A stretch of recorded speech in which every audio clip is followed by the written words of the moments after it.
This is a ghost story. Ghost stories never seem to go out of style, but this one will be a little bit different from others you may have heard, because everything I'm about to tell you is true. 100% true. No embellishments, no exaggerations, nothing otherworldly or even supernatural. Just pure, unadulterated truth. And I know it's all true because it happened to me. This is the story of the boy twice dead. The year is 1998 in a small farming town in central Pennsylvania. I've just graduated from high school, which is a weird time for anyone, to be part of something so massive, so all-encompassing, and for as long as you can remember until one day you're just done.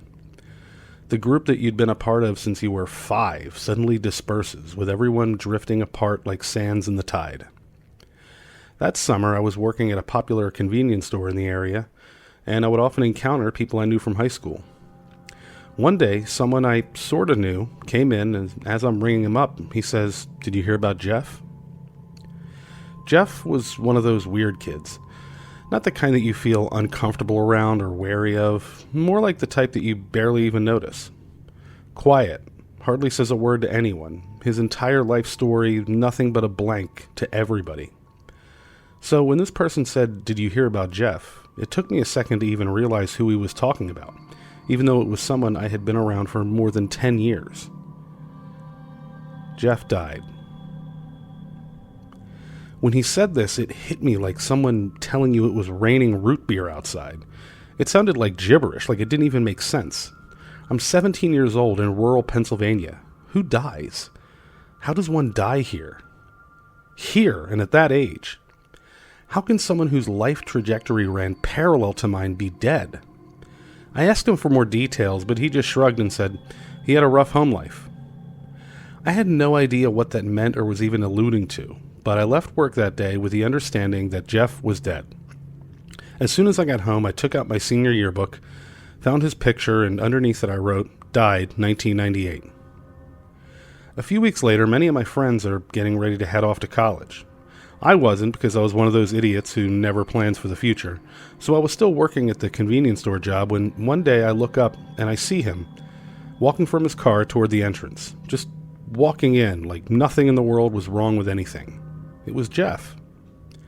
He's standing there as real as the Slim Jims and 6-packs of beer, just looking at me with that uncomfortable smile you wear when you see someone you know but don't really know. I shouted, "Dude, I heard you were dead." What followed was an awkward conversation between two awkward people, one of whom thought the other was dead and the other who certainly wasn't and had no idea why everybody thought he was. He paid for his gas and a soda and left without me learning anything more about him, just as I had for the last 10 years. Another week goes by, and I had managed to lose that job the way most unreliable and irresponsible teenagers do. Like many people in central Pennsylvania with nothing going on in their lives, I was hanging out at the bowling alley, just sitting there on those tall, uncomfortable stools, doing nothing in particular besides enjoying the air conditioning and considering what my next move in life would be, when I noticed a section of the day's newspaper sitting on the Formica countertop. With nothing but time to kill, I pulled it over to me, opened it up, and there he was. Jeff. His goofy, awkward smile in black and white, staring up at me from the newspaper page. The obituary page. Jeff and a cousin had gone swimming in the Susquehanna River, and he drowned. The details were sparse, but that was the gist of my understanding. Just a few days after I'd seen him and told him that everyone heard he had died, he died. It was real. It was no rumor or small-town tale. It was in the newspaper, staring me in the face. If ghosts are but those souls once lost to the story which plays inside my head, then none has paid a greater cost than the boy I've known twice dead.